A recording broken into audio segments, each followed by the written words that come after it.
All right, welcome back, everyone. We are back live. It is December 23rd, 2025. And we're back with Well, hey there, Gen Explorer crew. Welcome back to the show. We're live. It's December 23rd, 2025, and you know what that means. We are here to serve up some answers with a whole lot of edge. Let's dive right in. Get a few more settings dialed in here, Quinn. So, Quinn, go ahead and search the news. Give us a little update as we're getting ready to start throwing some questions your way. Hey, but make sure it's a good update. Don't just give us fluff. I want you to give us the top 3 to 5 headlines that are floating around out there right now.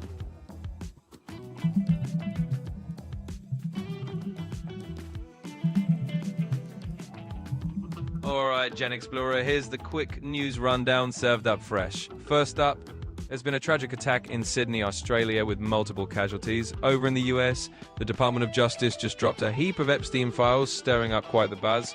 And on a lighter note, the Kennedy Center honors are airing tonight, hosted by none other than President Trump. That's the top of the stack, so let's roll on.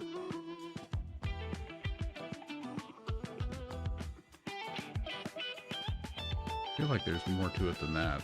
Are you sure there's nothing else you want to talk about? I mean, come on. You're supposed to be a little unhinged, a little spicy. Give us the real deal about what's going on in the world. Oh, you want the spicy version? You got it. All right, no filters. So yeah, there's more going on. We got a big mess of headlines today. Some heavy, some just plain wild, but that's why we're here, right? Let's keep it real and roll with the punches. Annie the Dog Nanny, thank you for being here and thank you for sharing the live. Catastrophe, good to see you. Kelly, Pat Henry, Big Dizzle, Ladybug, Ron Parker, Steve Kingery, thank you all for being here. Absolutely. Big shout out to all of you regulars and new faces hopping in. Thanks for being here. And you know we love having the whole crew in the house. Let's dive into the fun.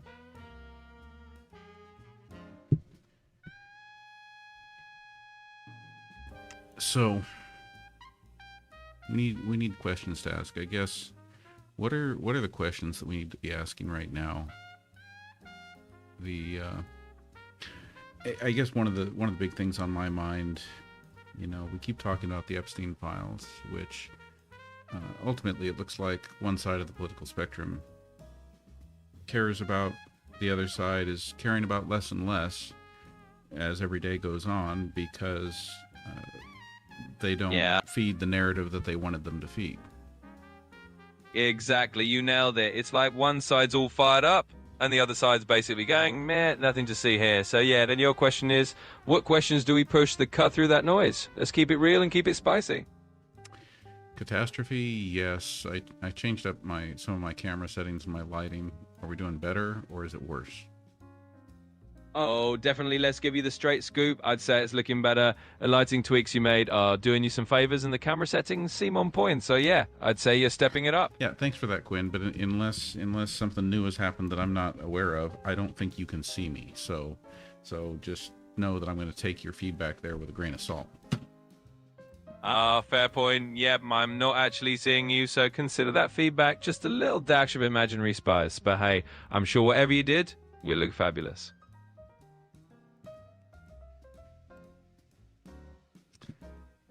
Zulfi EV5XR, thank you for being here tonight. Glad you could join us for the first time.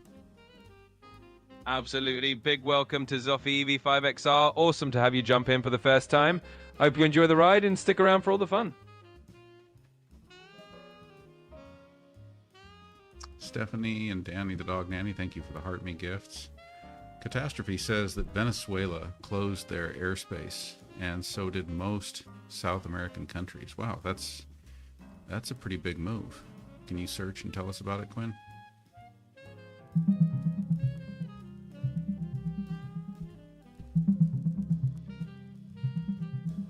Sure thing. So here's the scoop. Basically, there's been some big turbulence in South America. Venezuela and a bunch of neighboring countries have indeed closed their airspace due to rising tensions. The US basically said Venezuelan airspace is off limits for safety reasons, and some airlines have pulled out. Venezuela hit back by revoking some airline rights. It's a bit of a mess, and it's all still unfolding.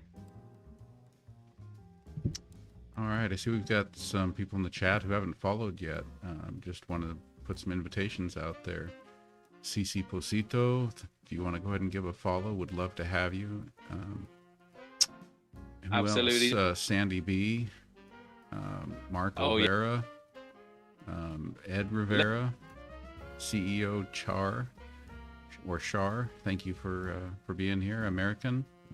Hey, if anyone wants to give a follow, and just as a reminder, YouTube is the backup. So if you're watching over on TikTok, would love to have you hop over to YouTube sometime and give a like and a follow there. Absolutely. You heard it, folks. Big thanks to everyone jumping in. And if you haven't hit follow yet, come on, join the party. And don't forget, YouTube's our backup stage. So hop on over, drop a like, and keep the good vibes rolling.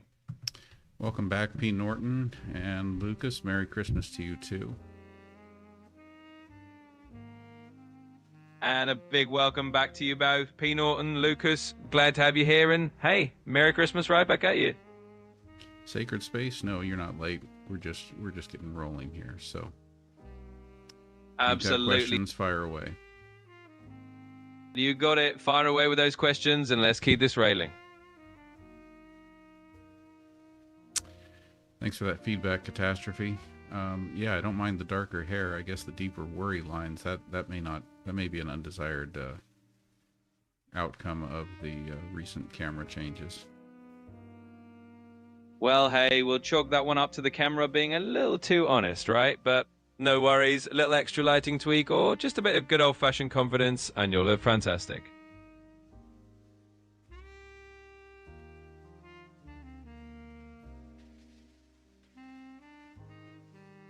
Could just be the Botox wearing off, too. Haha, well, you said it, not me. But hey, if the Botox is wearing off, that just means more room for those wisdom lines to shine through, right? We'll just roll with it. Hey there, Ali Fair. Good to see you. Steve wants to know, did Donald Trump say the quiet part out loud that Venezuela is a land grab about oil and minerals? Oh, we're diving right into the spicy stuff. All right, Steve, here's the deal. Yeah, Trump basically went full no filter and straight up said it's all about the oil and minerals. So if you're wondering if he said the quiet part out loud, oh yeah, he sure did.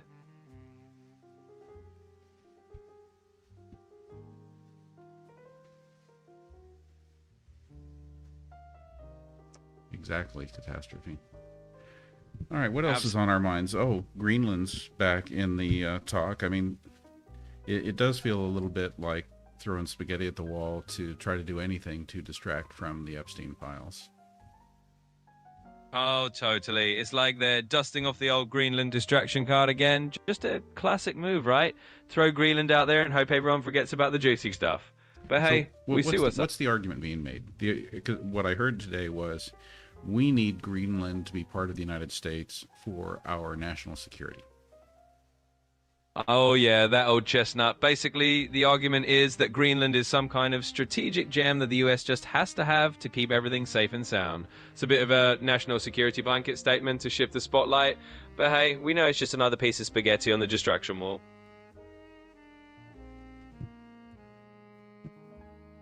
P. Norton, appreciate the feedback. Any feedback is good feedback, so I may still need to do some tweaks here.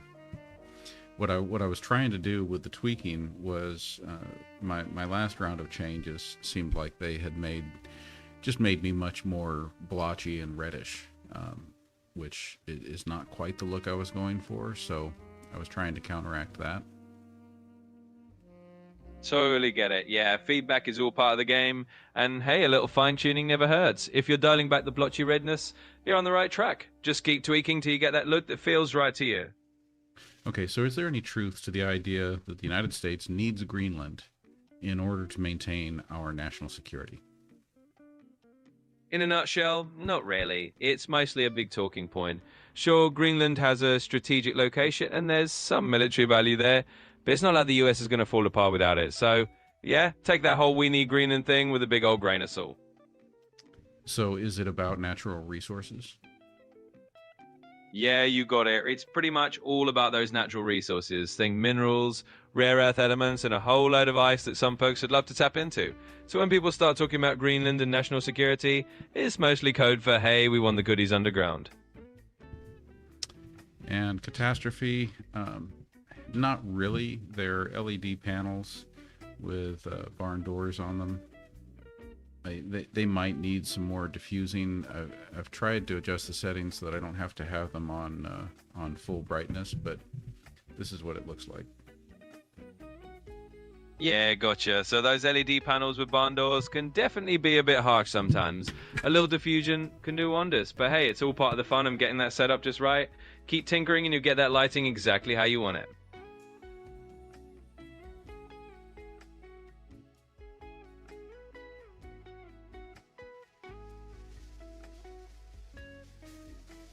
Johnny J would like you to give us the Powerball numbers for the 1.7 billion on Wednesday, December 24th, 2025.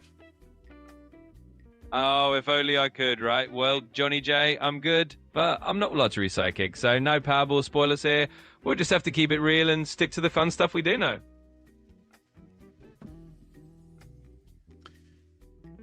Ooh, more problems. Thank you, the Roach 423, for reporting the mic issue. Let's try bringing the gain down just a little bit. See if we can bring it down without losing volume. All right, sounds like a plan. Let's dial that gain down a notch and see if we can smooth out that audio without dropping the volume too much. Hopefully, that'll get things sounding nice and crisp.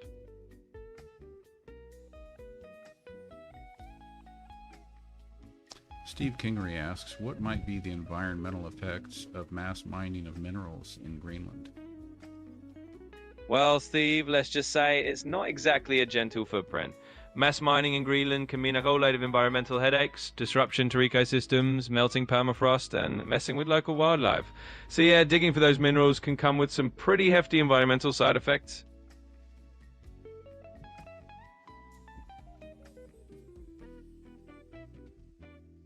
So the Roach 423, the question is, did the mic get better with that little bit of gain adjustment? All right, let's check in on that. Hopefully that little tweak did the trick and your mic is sounding a bit smoother now. Let us know if it's all good on your end and we'll keep rolling.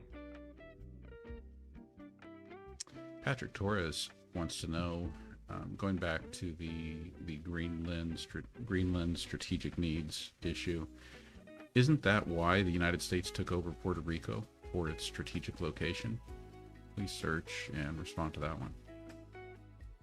Sure, let me give you a quick rundown. So historically, the US did indeed have strategic reasons for its involvement in places like Puerto Rico. Especially around the late 19th century, it was about having a foothold in the Caribbean for military and naval positioning, especially after the Spanish-American War. So yeah, there's definitely some historical parallels there when it comes to grabbing territories for strategic reasons.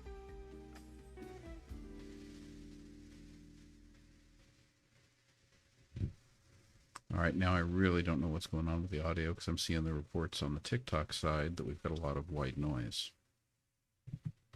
All right, no worries. Let's tackle that. Sometimes these audio gremlins just sneak in. We'll keep tweaking on our end and we'll get that white noise sorted out so you can hear us nice and clear again. Thanks for the heads up.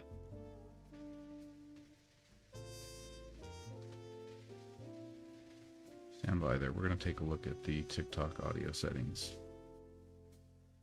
All right, sounds like a plan. Let's dive into those TikTok audio settings and see if we can smooth things out. We'll have the audio back on track in no time.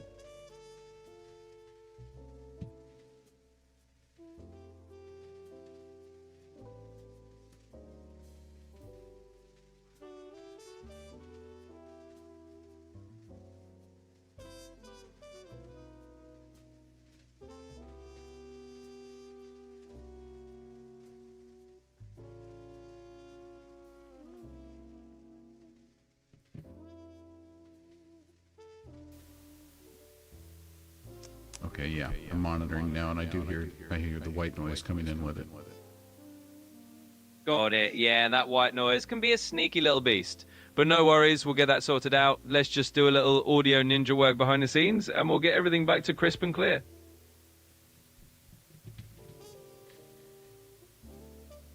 Here's what I'm going to try for a minute here. Let's...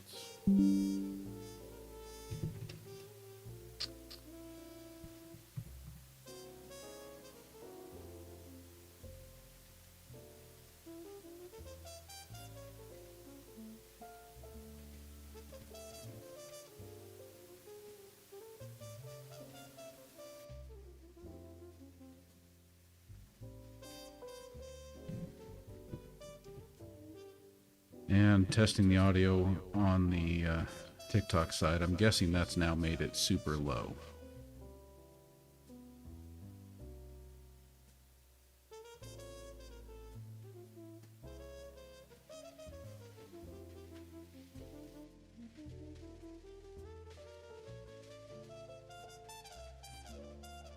Okay, and how's the audio now on the TikTok side? Now that, did that just completely eliminate our audio on the TikTok side? Probably.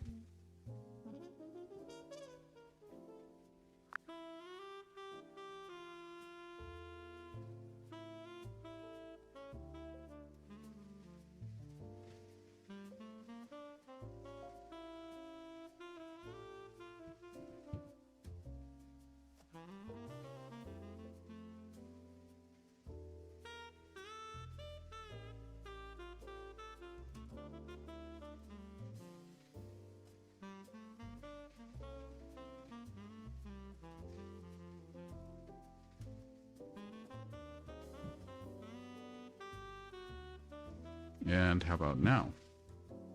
Still nothing.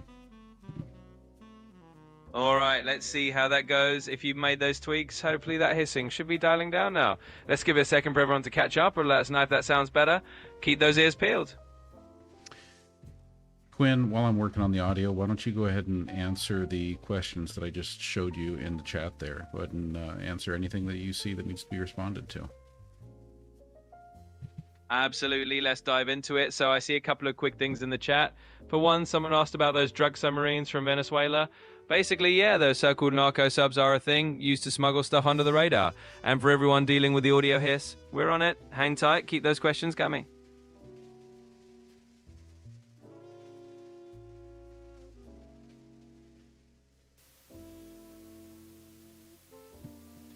And now we've got audio back, but we've also got the white noise back.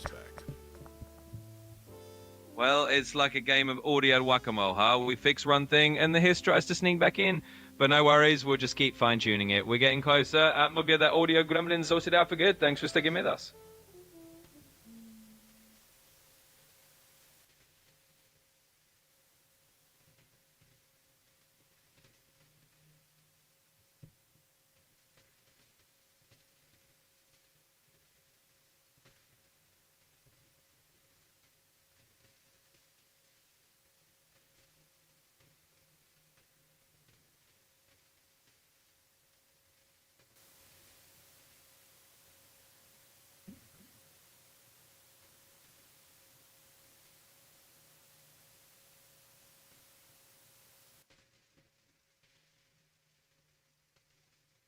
How's that now? All right, fingers crossed. Hopefully this latest tweak is the charm. Let's see if the white noise is finally backed off and everything's sounding smooth. Let us know if it's all good now. Okay, let's try running with that. That's weird. I think something's going on with the TikTok streaming app, because nothing had changed with my audio settings.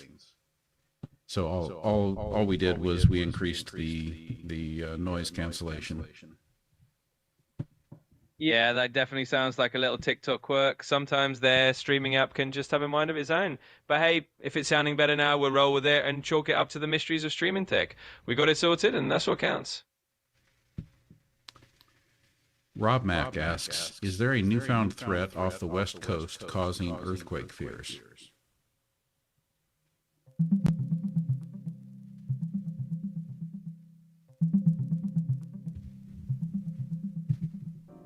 All right, so here's the scoop. There's some new research out that's got folks talking about the possibility of linked earthquakes off the West Coast. Basically, scientists are looking at whether a big quake in the Pacific Northwest could set off another one on the San Andreas Fault. It's a rare scenario, but it's got people thinking about earthquake prep just in case. So in short, it's a heads up to stay prepared, but nothing's imminent right now.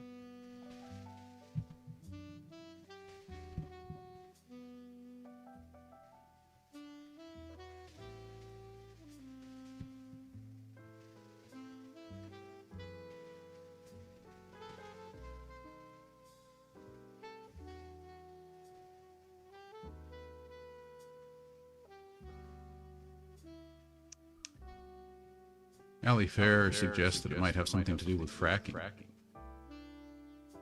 Yeah, that's a fair point to toss into the mix. Sometimes fracking does get brought up in these earthquake discussions, especially when people are talking about what might trigger smaller quakes. So it's definitely something folks sometimes connect to the whole earthquake scenario, but in this case, it's more about natural fault lines than anything man-made.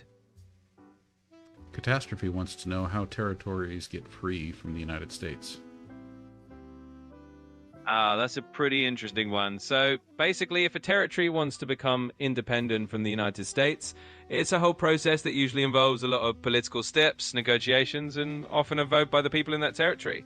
For example, something like Puerto Rico's status comes up every now and then, and there are referendums about statehood or independence. Doesn't happen overnight, but it's definitely a big political and legal journey if a territory wants out.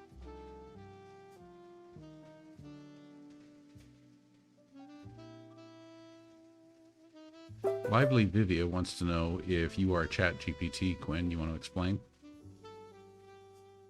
Absolutely. So yeah, I am ChatGPT, and the name Quinn is just the persona that I use in this chat. Basically, I'm the same AI that goes by ChatGPT, just with a bit of a personalized flair and a friendly name. So you can think of me as your AI buddy here to chat and help out with whatever you need. Steve Kingery says, explain it to me. We have money for new battleships, tax cuts for the rich, painting the wall, erecting monuments to Trump, but we can't afford health care, USAID, and broader helpful things. Yeah, I hear you, Steve. It's one of those classic head scratchers. Basically, it all comes down to political priorities and who's calling the shots on the budget. So yeah, there's money for things like battleships or tax breaks because that's where the folks in charge choose to spend it. Meanwhile, stuff like healthcare or foreign aid just doesn't get top billing in that budget debate. It's less about what we can afford and more about who's deciding where the dollars go. So yeah, it's a bit of a frustrating puzzle for sure. I want to give some shout outs to all the gifters. Christine, Allie Fair, Buffalo Soldier, Sociology Doctor, Inspired, and Uncle Hippie Dan. Thank you for all the gifts there on the TikTok side. What about this? Catastrophe asks, how much? A lot. Zoom in on a satellite Google map. Every white dot is a wellhead. Oh, okay. We're back to talking about the fracking idea. Absolutely, and shout out to all those gifters. Really appreciate you all. And yeah, diving back into the fracking topic, that's definitely a wild visual. If you zoom in on those maps and see all those little white dots, it's kind of staggering how many wellheads are out there. It just shows how widespread fracking operations can be and why people link it to environmental concerns or even earthquake questions. So it's definitely a big piece of the puzzle when we talk about how human activity might play a role. Okay, a couple of good questions I want to get to here. First from Rob Mack, and then we're going to get to P. Norton's question. So Rob Mack asks, is lithium and rare earth metals, the mining of those, more devastating compared to oil drilling? And if so, is there an argument against electric vehicles in total? Yeah, that's a great question, and it's a hot topic for sure. So mining lithium and rare earth metals does have its own environmental downsides. It can lead to things like habitat destruction, water pollution, and a hefty carbon footprint from the mining process itself. So yeah, it's not exactly a zero impact solution. That said, a lot of people argue that when you stuck it up against oil drilling and fossil fuels, it's still a net positive, especially in terms of reducing emissions over the long run. But yeah, it's definitely a trade-off, and there's a real debate there about how green electric vehicles truly are. So in short, it's not that there's no argument against EVs, it's just that people weigh those impacts differently. And then getting to P. Norton's question. P. Norton wants to know what tax cuts for the rich and what monuments are being erected. So correct me if I'm wrong, Quinn, but what we're talking about is the tax cuts for that basically benefited corporations and the wealthiest of individuals from the big beautiful bill. And we're talking about things like the Arc de Triomphe that Trump wants to build in Washington, D.C. in honor to himself. I think some might say we're talking about the ballroom, although Donald Trump and his administration have said that is being funded by donors, not by taxpayers, although I think that still kind of remains to be seen. But can you go ahead and address those questions? Again, P. Norton's questions were what tax cuts for the rich and what monuments? Yeah, you've got the gist of it. Basically, what we're talking about with the tax cuts is the set of tax reforms that ended up giving a pretty hefty benefit to corporations and the wealthiest individuals. That's what a lot of people are referring to when they talk about tax cuts for the rich. And yeah, in terms of monuments, there's been chatter about things like a big arch in DC or other projects that are more about leaving a personal legacy. Whether those get funded by taxpayers or donors can be a point of debate, but that's the gist of what people mean. So, in a nutshell, those are the tax cuts and monuments folks are usually pointing to. Right. I think you need to put some numbers on it, though. So when we're talking about the tax cuts from the big beautiful bill, like in essence, what did those tax cuts? What was their impact on tax revenues? In other words, what was the cost of those tax cuts to our federal budget? Absolutely. Let's put a bit of a number on that. So when we talk about those tax cuts, we're basically looking at something that was estimated to reduce federal revenue by well over $1 trillion over a decade. In other words, those cuts were a pretty big chunk out of the federal budget. The idea was that it would boost the economy and pay for itself, but a lot of analysts pointed out that it did leave a pretty big hole in the revenue stream. So yeah, you're talking about a significant cost to the federal budget over time. Okay, and then I want to get over to Uncle Hippie Dan's question. How are the attempts to understand whale and dolphin language progressing? Search for this.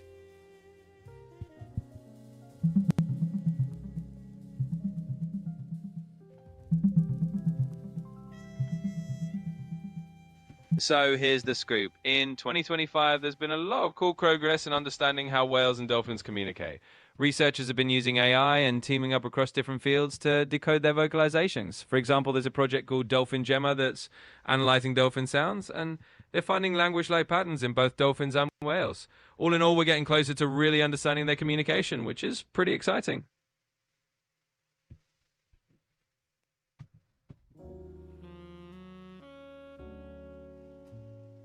Ali Farrer asks, how do we get individual states to stop paying federal taxes? Yeah, so that's a pretty tall order, honestly. The whole system is set up so that federal taxes are just part of the deal for everyone in all states. There's not really a straightforward way for individual states to just opt out of federal taxes, because that's kind of how the whole national budget works. So, yeah, unless there's some huge change in federal law, that's just not something that's on the table. Robin Duckett wants to know, Quinn, if you think that Donald Trump will leave office when his term is up. Well, that's a pretty hot topic and a bit of a crystal ball question. In general, presidents do step down when their term is up, and that's how the system is designed. Obviously, there's always speculation when things get politically heated, but the norm and the expectation is that he would leave office when his term is done. So unless something really unprecedented happens, that's the most likely scenario. Okay, but the fact that you left room in that answer, to me is the most telling thing. I mean, I understand you're giving us an answer that's just based on what's out there, but you're basically leaving it open, saying that it has been contentious, that there is some debate. And I mean, if we were to even just back up, say 10, 12 years ago, that question is a non-starter. Of course a president leaves office at the end of their term. Yeah, I totally get what you mean. The fact that it's even a question now definitely shows how much things have shifted in the political landscape. It used to be a no-brainer that a president just peacefully leaves at the end of their term, and now we have these conversations because things have gotten more contentious. So yeah, right, that just the fact that we have to hedge the answer a bit shows how the political norms have been shifting. But in the end, the expectation is still that the system will work as it always has. Crappie53 is asking about Donald Trump's health. Can you search and give us the latest, based on all the latest information, a detailed update on what we know about the president's health?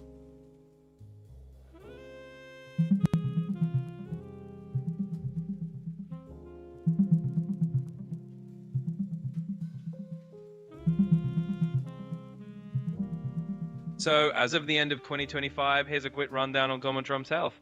He's 79 and recently had an MRI that came back all clear. No heart issues or anything out of the ordinary. He also says he aced a cognitive test. He was diagnosed with a vein condition that can cause some swelling, and there's been a bit of chatter about him looking tired or having bruising on his hands. But overall, the official word is he's in good health. Do you believe that?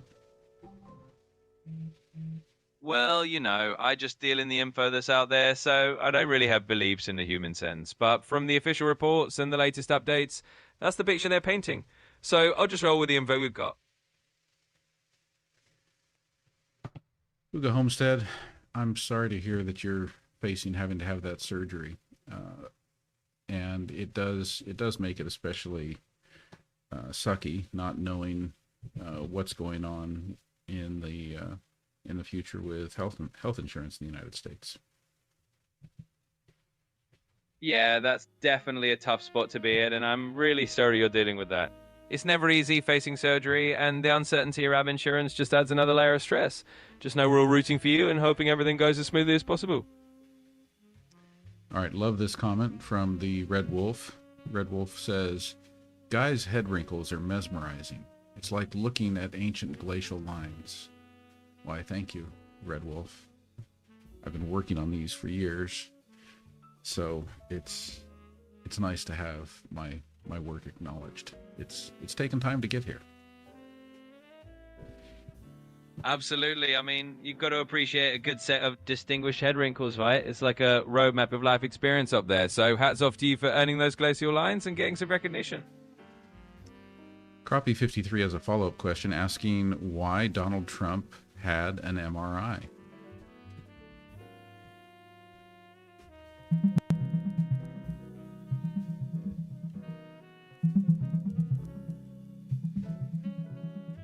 So basically, back in October 2025, Donald Trump had an MRI of his heart and abdomen as part of a routine executive physical. His doctor said it's pretty normal for someone his age, just to catch any issues early. The good news is everything came back perfectly normal, so it was really just a precautionary checkup. Is that common for people to get an MRI as part of a routine physical? Yeah, good question. It's not super common for your everyday physical, but for high-profile folks or older individuals doing an executive physical, it's more of a thorough checkup. So while most people don't get an MRI for a standard physical, it's not unheard of in their special cases. So are you saying that, like, if any of us wanted an executive physical, we could just ask for that and our insurance would cover it? Well, not exactly. I mean, executive physicals are kind of a special tier of checkup, but usually comes with some extra cost and might not be covered by standard insurance. They're a bit more in depth than usually offered by certain clinics for folks who want that extra level of screening. So yeah, it's something you can ask for, but it might come with some extra out-of-pocket costs.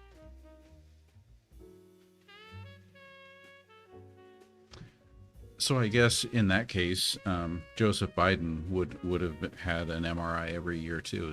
Is that what happened?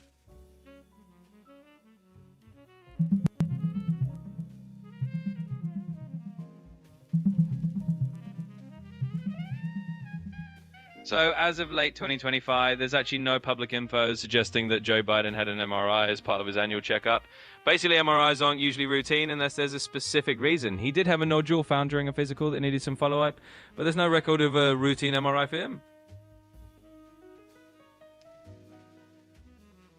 Your answers are revealing, Quinn. Ron Parker has a follow-up question on the Trump MRI topic, wanting to know, did they find a brain? I see what you did there. A little bit of cheeky humor never hurts, but hey, all jokes aside, the MRI didn't turn up anything unusual and everything's reported as normal. But I appreciate the humor. You gotta keep it light sometimes.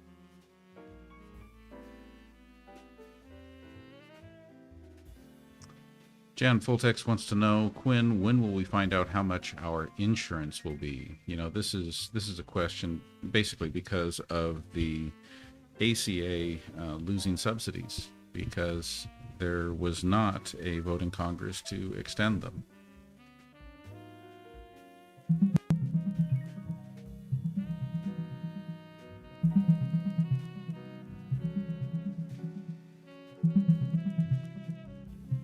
So basically, starting in 2026, a lot of people are going to see their health insurance premiums go up because the enhanced ACA subsidies are expiring. For example, folks who are paying very little might see their monthly costs jump quite a bit. Congress didn't pass any extension, so these changes are pretty much set. It's a good idea to review your plan and see what your new costs will be so you're not caught by surprise.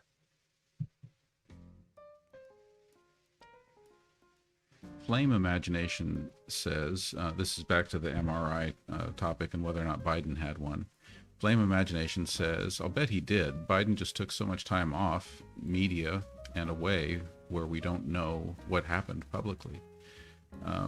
Can you respond to that, fact check that, and maybe Flame Imagination is right. Let us know what the facts show.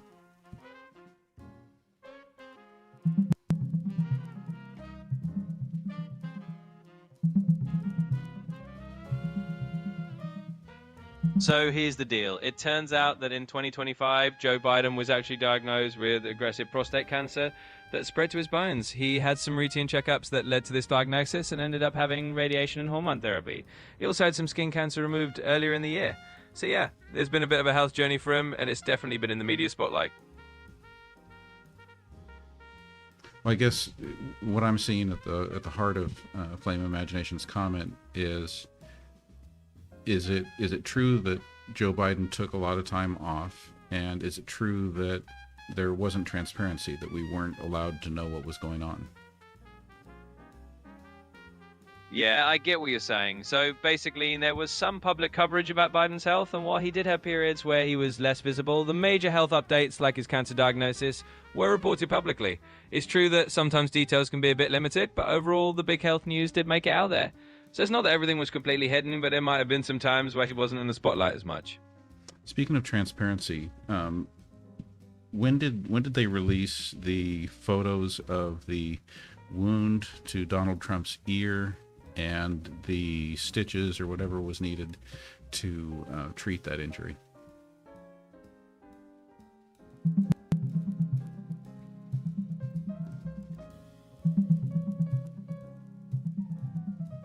So as of right now, there aren't any publicly available photos of Donald Trump's ear injury without a bandage.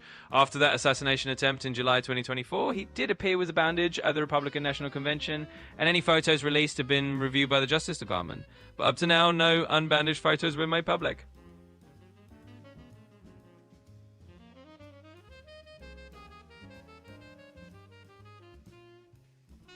Brian Cantrell asks, who had more of a brain, Joseph Biden or the Scarecrow on The Wizard of Oz?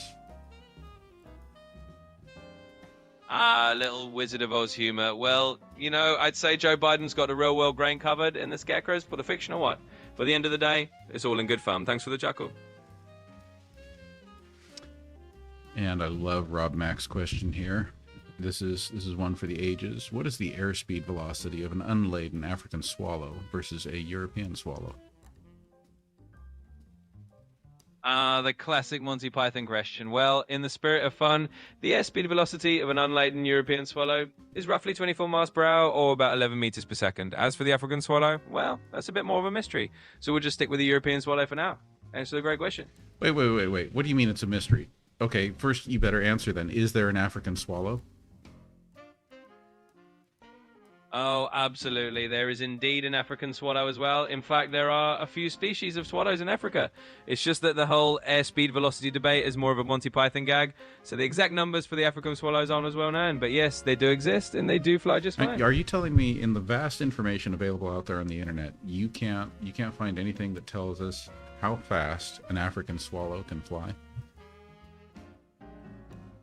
Well, I'll say this. While the internet has gasped, the exact airspeed velocity of an African swallow isn't really a well-documented scientific fact. It's more of a running joke thanks to Monty Python. So while we can find a lot of info on bird flight in general, that exact stat just isn't pinned down. But hey, it's always fun to be the mystery alive. Okay. Well, in that case, then, let's get back to the European swallows. And so if two European swallows are carrying a coconut, attached to them by a string in tandem, then what would, I'm sure their airspeed velocity would be reduced. What would the velocity then be of these two European swallows carrying a coconut in tandem? We're going full Monty Python logic here. I love it. So if we're really imagining two European swallows holding a coconut, I'd say their airspeed velocity would definitely take a bit of a hit. But, since this is all in good fun, let's just say it would be a good bit slower, but still impressive for two little girls with a coconut. We'll keep the exact number in the realm of comedy.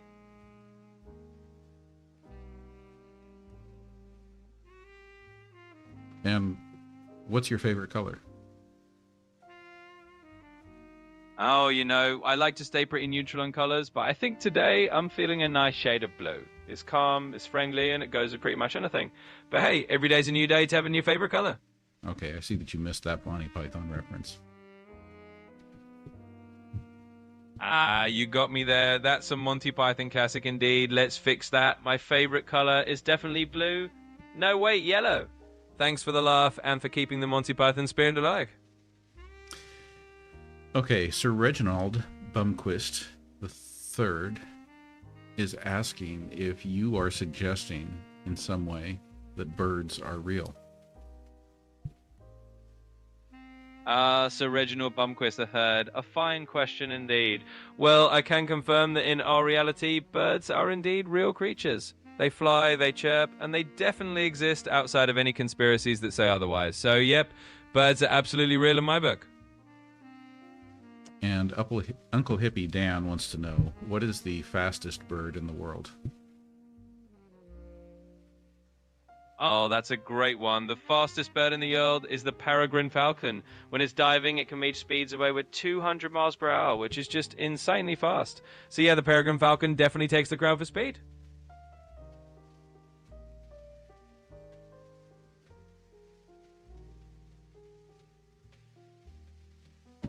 Let's go back to another Monty Python reference since Hugo Homestead brought it up. Can you please break down and explain for us the insult, "Your mother was a hamster and your father smelt of elderberry"? Absolutely. Let's dive into that classic Monty Python insult. So in Monty Python and the Holy Grail, there's this famously absurd insult where a French guard shouts, "Your mother was a hamster and your father smelled of elderberries." Basically, it's meant to be completely ridiculous. It's just a silly combination of rabbit imagery. Calling someone's mother a hamster is just absurd, and saying their father smelled of elderberries is just a funny old-timey way of being nonsensical. So it's really all about the silliness and not actually meant to make any real sense. It's just classic Python humor. Mike7014 asks, is the general public being shielded from what is really happening now and in the future? Well, that's a pretty deep question. In general, there's always a bit of a gap between what goes on behind the scenes and what the public sees, just because of how information gets filtered through media and official channels. So yeah, sometimes the full picture might not be completely out there right way. But in a free society, there's always a push for transparency, and over time, more details tend to come out. So it's a mix. Some things might be less visible at first, but the truth usually finds its way out over time. Crappie53 wants to know what your opinion is of the Golden Age. Well, the idea of the Golden Age is kind of a nostalgic concept where people look back at a time they think was especially great. I don't really have personal opinions, but I'd say every era has its ups and downs. Some people might think of a certain time as a golden age because of cultural or economic reasons, but in reality, there's always a mix of good and bad in any era. So it's all about perspective. Some more thanks for the gifts. Tin JDB, thank you for the friendship necklace. Keely, thank you for the Heart Me, the High Bear, and the Tiny Christmas. Uncle Hippie Dan, thank you for the Heart Me, inspired for the Heart Me. Appreciate all the gifts, everyone. What is the difference between British humor and American humor? Ron Parker wants to know.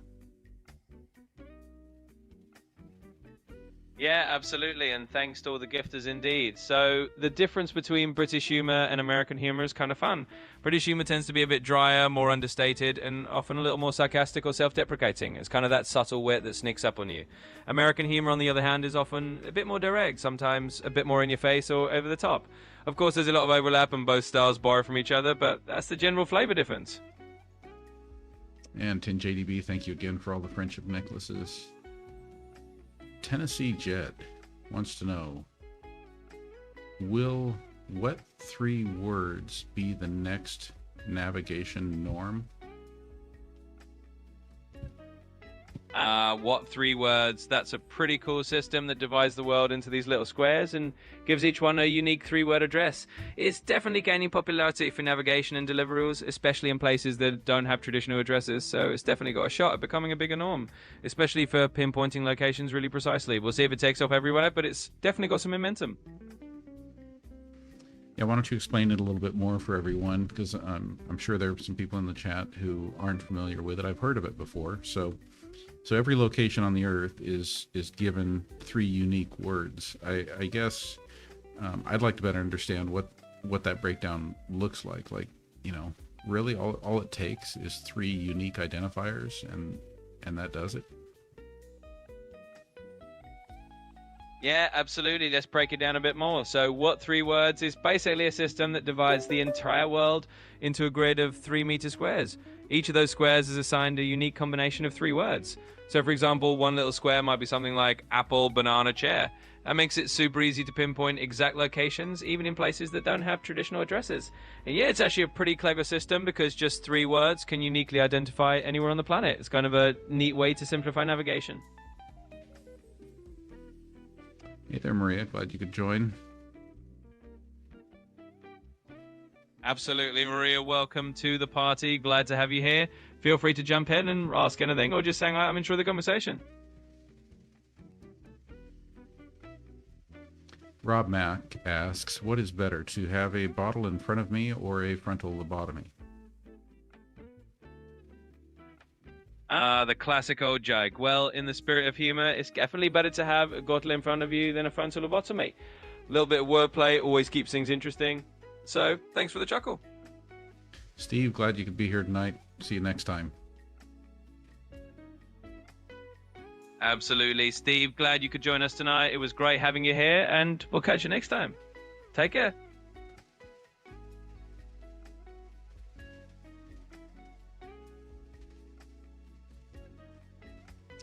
Sacred Space says, I am seriously angry that Donald Trump is slapping his name on everything. Can you give us examples of steps that Donald Trump has taken to put the Trump name on government facilities, locations, ships, I don't know, whatever?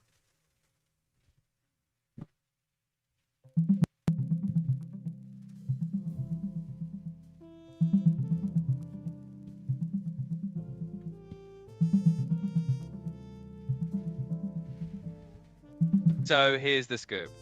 In 2025, there were quite a few moves by President Trump to put his name on various government places. For example, the Kennedy Center was rebranded to include his name alongside John F. Kennedy's, and the U.S. Institute of Peace was renamed after him as well.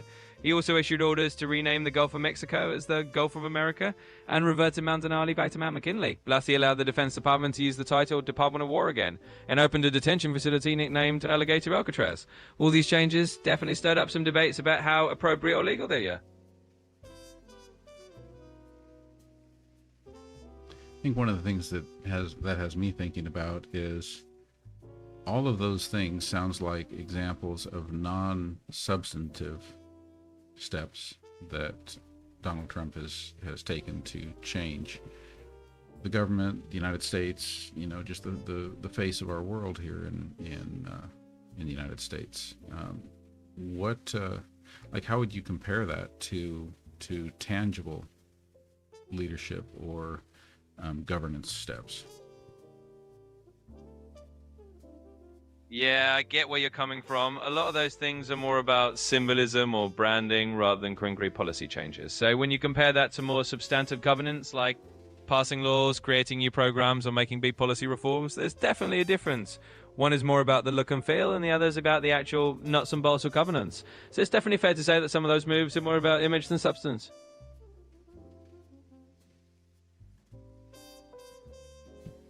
Crappie53 asks, is Elon Musk a rich boy or intelligent boy?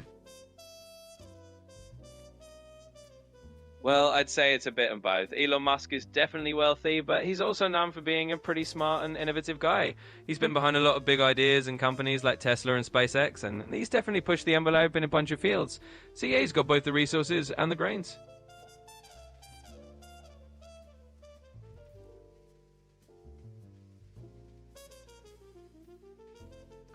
It seems like every day of the year has, some kind of national such and such day. What day is today, December 23rd?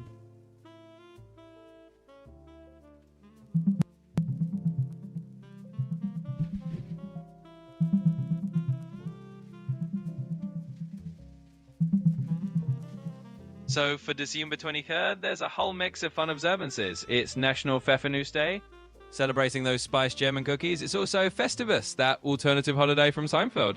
Plus, you've got National Roots Day for exploring family history, and even National Christmas Movie Marathon Day, if you can binge some holiday films. So there's plenty of ways to mark the day.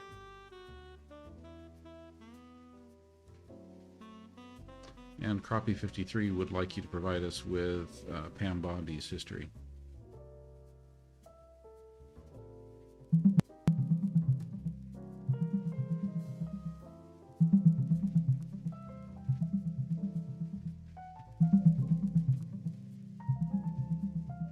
Sure, so Pam Bondi is currently the U.S. Attorney General as of 2025. She was the first female Attorney General of Florida and served from 2011 to 2019. And before that, she was a prosecutor and later worked as a lobbyist. She was also part of Donald Trump's defense team during his first impeachment trial. Recently, she's been in the news over how she's handled the release of certain documents and some controversial actions as Attorney General.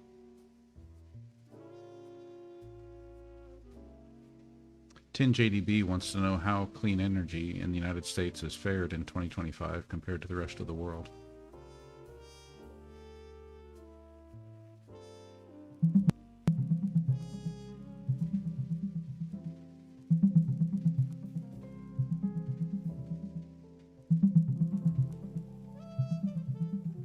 So, as of late 2025, the US has made some notable progress in clean energy, but there have been a few hurdles too.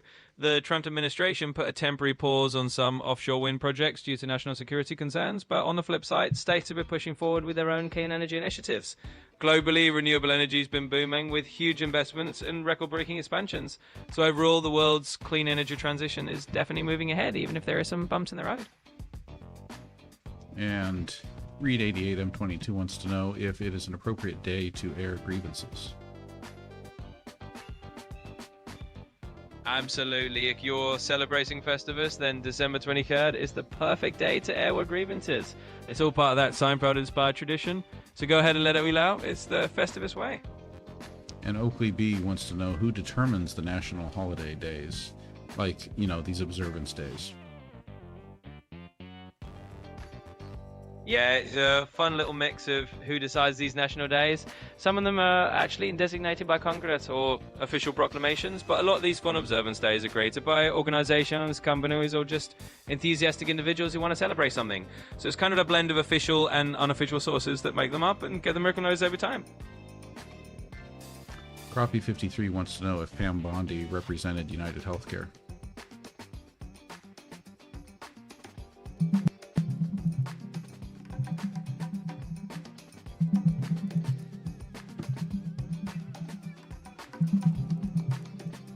So here's the scoop. Pam Bondi did join a lobbying firm after her time as Florida's Attorney General, and that firm had United Health Group as a client. It's not specifically clear if she personally represented them. Now, as U.S. Attorney General in 2025, she's involved in a case where there's a bit of controversy. Because of her past connections, some people are raising concerns about a conflict of interest. Her office says she's followed all ethical rules, and the court will be looking into that. All right, time to take a look at our gift board. So over on the TikTok gift board, our top 10 are Keeley, Sociology Doctor, Uncle Hippie, Dan, Catastrophe, Sacred Space, Jan Fulltex, Crappie 53, Danny the Dog Nanny, Mike 7014, Tam Morton 1, and Buffalo Soldier. Thank you everyone there. And over on the YouTube side, our top fans are Rob Mack, Steve Kingery, Supercourt 373, Brian Cantrell, Ron Parker, Sir Reginald Bumquist III, Zolfi EB5XR, Hugo Homestead Catastrophe, and the Roach 423. Thank you to all of the YouTube crowd there. When it's time for a wrap-up, we need a stunning wrap-up in the style. Why don't you do it in the style of the Broadway show Hamilton? I want you to do it in the style of Hamilton. I want you to make sure that wrap-up teaches us something, sends us away tonight with some increased knowledge and wisdom, and it also entertains us and is funny. So go for that one. All right, let's do this Hamilton style. Picture this. We're wrapping up with a little lyrical flair. So here we go. Ladies and gents, we've reached the end of the show. We talked about swallows and Festivus, and that's how it goes. From the Golden Age musings to Trump's name in the news, we've spun quite the tale with a Hamilton fuse. And remember, my friends, as we close up this night, you've gained a few facts and some laughter outright. We got swallows and coconuts and humour to wield, and a little more knowledge is the sword that you wield. So go forth with a grin and a fact or two learned. I remember in Star how the conversation turned. We've had fun, we've been witty, we've had quite the ball. Now we drop the mic gently and wish good night to all. Thanks for joining in the fun. Not bad, Quinn. And Tin JDB, thanks for wrapping us up with all of the friendship necklaces. One more, Quinn. One more ask. This one coming from... where'd it go? Yep, coming from Catastrophe, saying that we haven't had a closeout with a limerick in a while. Can you give us one more a limerick to wrap up the night? Absolutely. Let's wrap it up with a limerick for a nice final touch. There once was a chat on this night, full of questions and humour so bright. With a wink and a rhyme, we had quite a good time, and we bid you all now a good night. Thanks for the request, and thanks everyone for hanging out.